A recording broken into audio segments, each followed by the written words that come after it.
Ako po ay si kapatid na Maricar Flores. Isa po akong diakonesa. Ako po ay convert.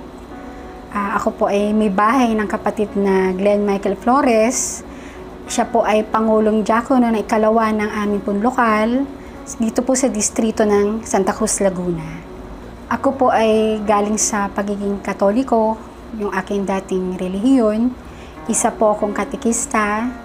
Lumaki po ako sa aming pong church sa Madre. Doon din po ako nakapag-aral.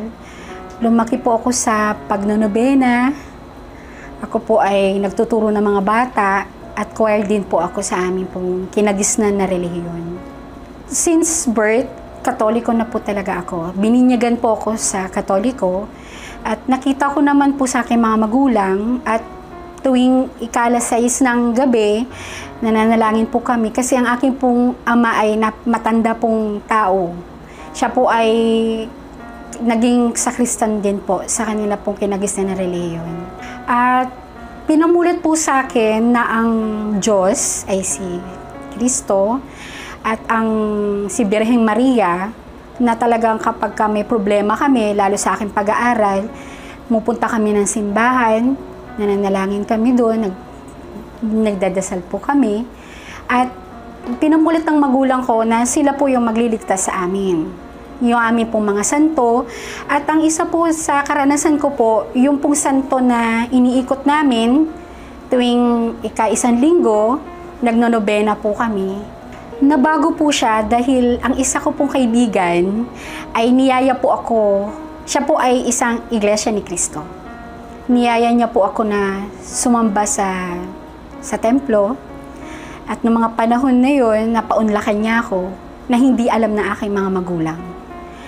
Nakita ko yung kaibahan, dun pa lang may kumurot na sa aking puso na ang aking pong puso ay napukaw kung paano sinasagawa yung mga pagsamba. Kasi ang kaibahan, napakaiba talaga po. Dahil nakita ko yung solemn. Yung puso na talaga sa mga pag-aawit pa lang. Kaya nagpaunlak ako dun sa aking kaibigan na baka ari akong makilala ang mga kaanib sa iglesia. Kasi nadoktrinahan po ako. Nung ako po ay nasa Katoliko, yung aral na nakapaloob doon sa amin pong mga pinag-aaralan para maituro namin sa bata ang Mahal na Birhen, siya po talaga yung sandigan namin ng aming mga problema. At ang Panginoong Jesus, siya po yung Ama, Diyos Anak. At nakita ko po talaga na siya lang po talaga yung malalapitan namin. At yung mga santo na kapag nagsisimba kami, sila po yung ipinakilala namin sa amin pong mga estudyante. Na ang Mahal na Birhen, na siya po yung nanay, tagapamagitan po kay Jesus. At talagang dumating po sa point na may mga katanungan po ako, pero patuloy ko pa rin pong ipinaaral sa mga bata. Kasi yun ang itinuturo sa amin ng mga namumuno din sa Katoliko, ng mga teacher namin, mga preacher doon. Tapos sa amin pong pagre-retreat, tinuturo din po namin sa bata na tuwing ikabuwan ng Mayo, magpapasalamat kami sa Mahal na Birhen. Nung ako'y tawagin sa iglesia, nung ako'y doktrinahan, napagtanto ko po na napakalaki po ng kaibahan.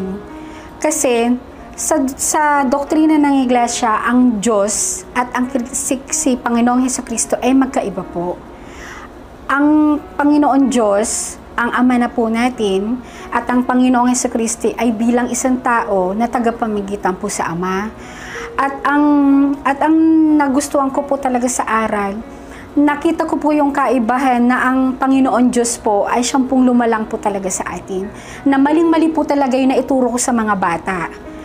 Na naging bulag po pala yung pag-aaral sa amin ng mga preacher namin. Kaya nung ako po yung doktrina, nakita ko po yung kaibahan na ako po pala ay mula bata pa po, nabulag po talaga ako dun sa aral na tinuro po sa amin. Kaya po nung nadoktrinahan po ako, nanaliksik po talaga ako. Marami pong aral na mali po talaga sa Katoliko. Pero natutuwa po ako dahil mula po dun sa lesson 1 up to 25, nakita ko po yung ibang-iba po talaga. Siya po talaga yung tagapagligtas. Siya po talagang ang Panginoong Hesukristo po talaga ang tagapamagitan at ang Ama po ang ating pong siya po talaga yung Ama na nasa langit po talaga. Yung pong pagiging katikista ko po sa Katoliko, ang sinasabi po sa amin, si Maria po ay isa rin po siyang Diyos. Ang paniniwala po, nung ako po ay maturuan na po sa iglesia po, na si Maria po, na tinuring pong ina ni Hesukristo, ay hindi po siya Diyos, at ang nag-iisang Diyos lamang po ay ang ating pong Ama. At hindi po talaga siya dapat sambahin.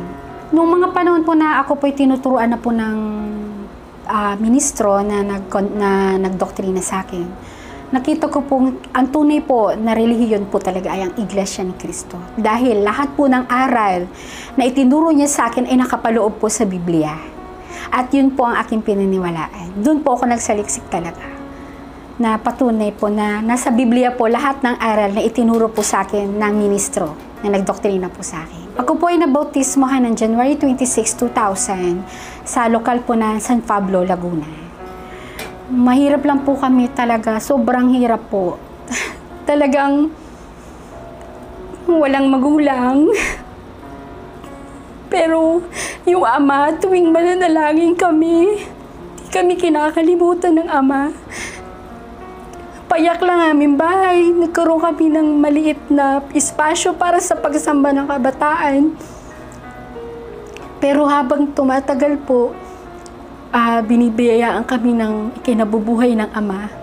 At ang ipinangako ko sa Ama, sa bahagi ng bahay namin, magtatayo kami ng isang bahay-sambahan para sa mga bata na siyang ikinikita namin, pinaayos namin ang aming bahay-sambahan ng mga kabataan.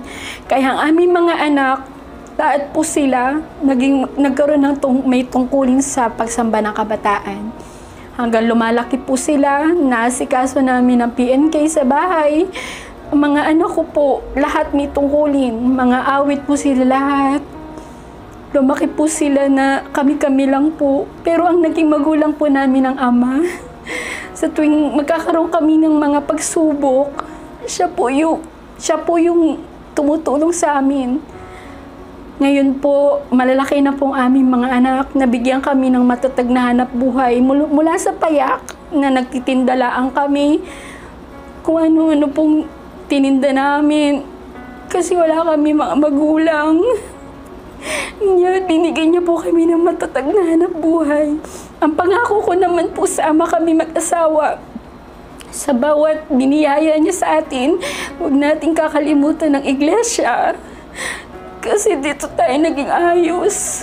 Mga anak namin, lahat po sila, mga may tungkulin. Ang pangako ko po sa Ama, habang kami po nabubuhay mag-asawa, kapiling nga aming mga anak, kami po ay maninindigan sa aming tungkulin. Mula po sa panganay namin ang anak hanggang sa bunso naming mga anak, sa bunso naming anak, nanindigan po kami sa aming tungkulin. Ano man ang mangyari po, ano man pagsubok, mabibigat na pagsubok pang dumating, hindi po kami aalis sa pagka-Iglesia ni Cristo. Ang napanood at napakinggan po natin ay ang aming sinagawang interview kay kapatid na Maricar Flores mula po dyan sa lokal ng Iglesia ni Cristo sa Santa Cruz, sa Distrito Eclesiastico ng Santa Cruz, Laguna. At sa aming pong pagbabalik, ay isasagawa na po natin ang pag-aaral ng mga salita ng ating Panginoong Diyos. Huwag po kayong bibitiw, magbabalik po ang programang ito. Magpapakilala lamang po ang aming himpilan. Nakikinig kayo sa Iglesia ni Cristo Radio, DZEM 954, ang tinig ng katotohanan.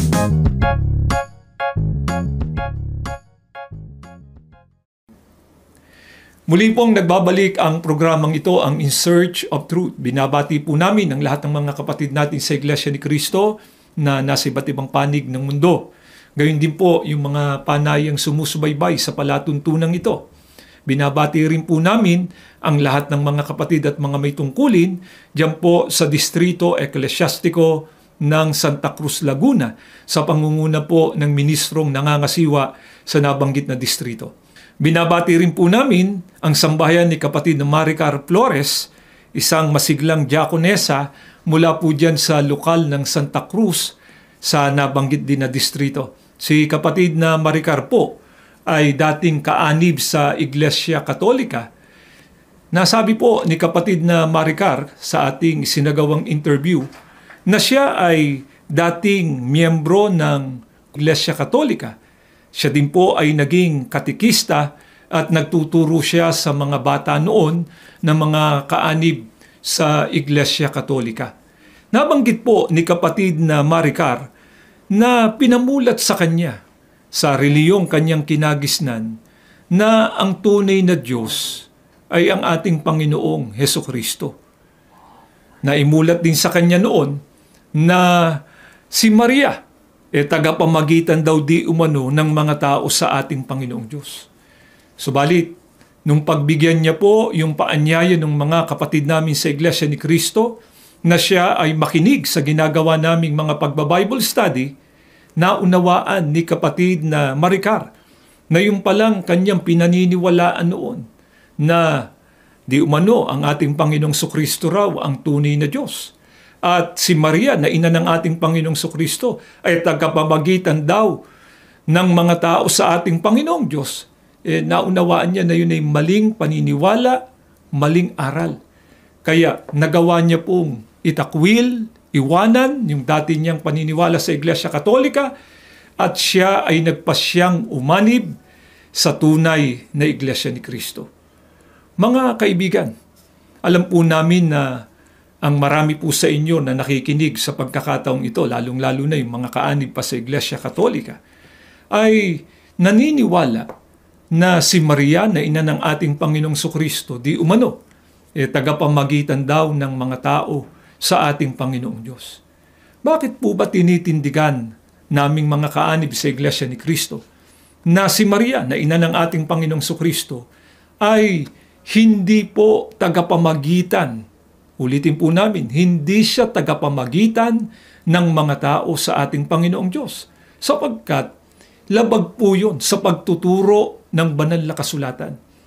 Labag din po sa pagtuturo ng banal na kasulatan na si Maria na ina ng ating Panginoong Sukristo umakyat na sa langit, kaya siya nakapamamagitan sa mga tao sa ating Panginoong Diyos.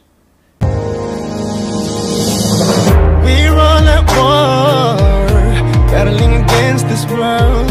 There's so many problems that we must face, but it's almost over.